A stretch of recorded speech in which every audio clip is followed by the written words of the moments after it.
जय गुरुदेव मेरे प्यारे साथियों। इंदिरा रावत राजस्थान अजमेर से।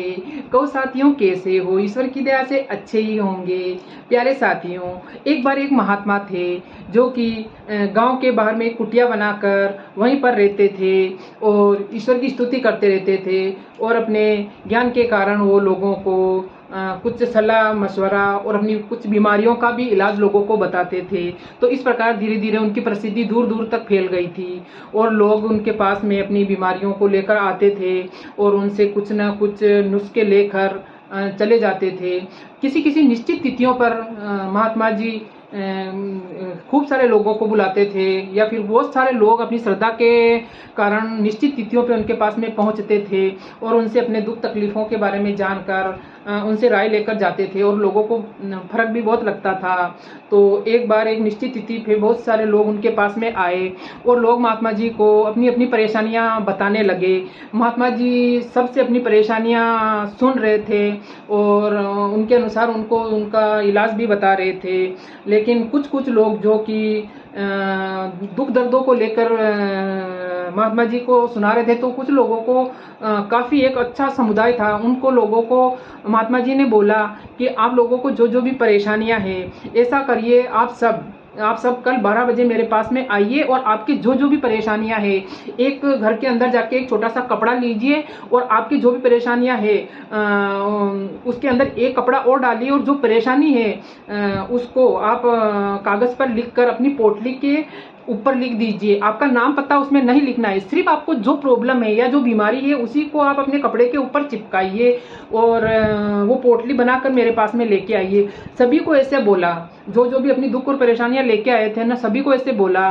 तो सभी अपने अपने घरों को वापस चले गए और दूसरे दिन जैसे ही सवेरा हुआ सभी लोग धीरे धीरे अपनी छोटी छोटी पोटलियां बनाकर और उसमें एक छोटा सा कपड़ा डाल दिया और एक छोटी सी पोटली बना दी और उसके ऊपर अपनी जो भी दुख और परेशानियां थी वो लिखकर लेके आए और महात्मा जी के पास में वो पोटलियां ला के रखी। तो महात्मा जी ने जो जो भी पोटलियां लेके आते गए, महात्मा जी ने बोला कि आप जो भी ये पोटली लेके आए हो, ये जो बड़ा सा पेड़ है इसकी टहनी पे आप अपनी पोटलियों को बांध दो। जैसे जैसे लोग आते गए एक एक पोटली पेड़ की टहनियों पर बांधते गए लोग। तो इस प्रकार उस पेड़ के ऊपर बहुत सारी पोटलियां ही पोटलियां हो गई।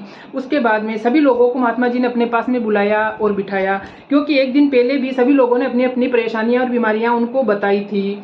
तो महात्मा जी ने उनको बिठाया और उनको बोला, क्या तुम अपनी बीमारियों से परेशानियों से निजात पाना चाहते हो? तो सभी ने बोला कि हाँ।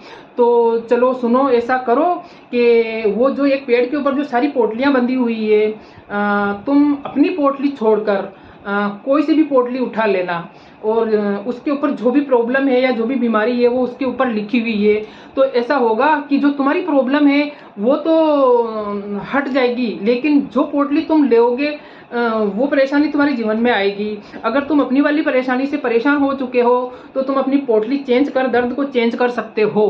तो ये सुनकर सभी लोग थोड़ा सा अचंभित से हो गए कि ऐसा कैसे हो सकता है कि हम दूसरी पोटली ले जाएं और अपने दर्द को छोड़कर दूसरों का दर्द ले लें।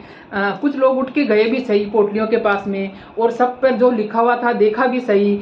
तो किसी ने सोचा कि मेरे तो सिर्फ हाथ में ही दर्द है और इधर तो इसमें कमर में दर्द है, पेट में दर्द है, किसी के घुटने में दर्द है, किसी के दिमाग में दर्द है, किसी के दिल में दर्द है, गर्दन में दर्द है। तो ये देखकर वो सब घबरा गए। उन्होंने सोचा कि जो दर्द मैं जी रहा हूँ इतने टाइम से उसका तो मैं आदी हो चुका हूँ। जैसे मेरे हाथ में दर्द है तो मैं इतने टाइम से उसके अनुसार अपनी जीवन जीना सीख गया हूँ कि मेरे हाथ में दर्द है तो मैं इस प्रकार अपने काम कर लेता हूँ और इतने सालों से मुझे उसकी हैबिट हो गई है कि मैं इस दर्द को सहन कर सकता हूँ। लेकिन अगर मैं ये दूसरा दर्द ले लूँगा तो इसकी हैबिट होने के लिए मुझे काफ़ी टाइम लग जाएगा। अब जाने कितना तो ज़िंदगी बची है और ये नए दर्द को अपने अंदर एक्सपीरियंस करने के लिए मुझे बहुत टाइम लग जाएगा। तो इस प्रकार वो वापस आकर सभी व्यक्ति महात्मा जी के पास में आकर बोलने लगे कि महात्मा जी हम तो ऐसा नहीं कर सकते, हम तो दूसरी पोटली नहीं ले सकते, क्योंकि हमें हमारे जो परेशानी है, हमारा जो दुख है उसके तो हम आदी हो चुके हैं और उसके साथ तो हम जीवन जीना सीख चुके हैं और हमें अब ऐसा लग रहा है कि हमारी बीमारी खत्म हो जाएगी, हमारी बीमारी अब खत्म हो जाएगी। लेकिन जो दूसरा दर्द अगर हम लेंगे तो हमें उससे घबराहट हो रही है। तो ये सुनकर महात्मा जी मुस्कुराए और उन सबको बिठाकर बोला कि प्यारे बच्चों, ऐसा ही है कि हमारी किस्मत के अंदर हमारे कर्मों की वजह से जो दुख दर्द या बीमारियां या जो परेशानियां हैं हमारे कर्मों की वजह से होती है। तो हमें ये बीमारियां तो हमें भोगनी पड़ेगी। अगर आपने इतनी बीमारी भोग ली है तो क्या पता अगले है पल आपके कर्म कर्जे कट गए हों और ये बीमारी आपकी खत्म भी हो जाए।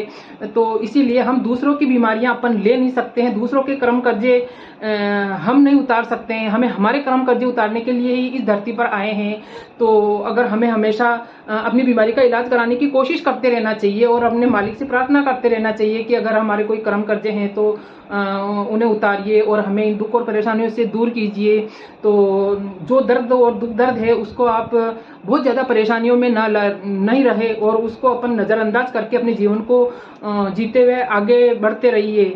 तो सभी को ये चीज़ बहुत अच्छी लगी कि जो चीज़ हमारे जीवन में है अगर हमें उसको एक्सेप्ट करके आगे बढ़ेंगे तो ही आगे बढ़ सकते हैं। बाकी दुख बीमारियां परेशानियां तो हमारे करने से तो हुई नहीं है, ये मालिक की मर्जी है। तो हमें उसी को सहन करते हुए आगे बढ़ना चाहिए। कोई भी हमारी जीवन के अंदर जो परेशानियां उसको खत्म नहीं कर सकता है, हमारे कर्म कर्जे ही होते हैं। और हमारे जो काम करते हैं, जैसे कि किसी लोगों को परेशान नहीं करना या किसी को दबाना नहीं है या किसी को बिना मतलब किसी को नाजायज परेशान नहीं करना है, अगर इस प्रकार हमारा जीवन चलता रहेगा तो हमें आगे परेशानियां नहीं आएगी। और पहले के जीवन की जो परेशानियां हैं वो भी अगर किसी का अच्छा करेंगे भला करेंगे तो हमारी परेशानियां कटती रहेगी। लेकिन अगर हम ऐसा सोचेंगे कि किसी और को परेशानी देकर दूसरी परेशानी लेके हम अपनी परेशानी को खत्म कर देंगे तो ऐसा नहीं होता है। तो प्यारे साथियों, हमें अपने जीवन के अंदर जो भी परेशानियां हैं उसका डटकर मुकाबला करना चाहिए, आगे बढ़ते रहना चाहिए और अच्छे कर्म हमेशा करते रहना चाहिए। बस जिंदगी में एक ही उसूल रखना चाहिए कि हमारी वजह से किसी का दिल न दुखे।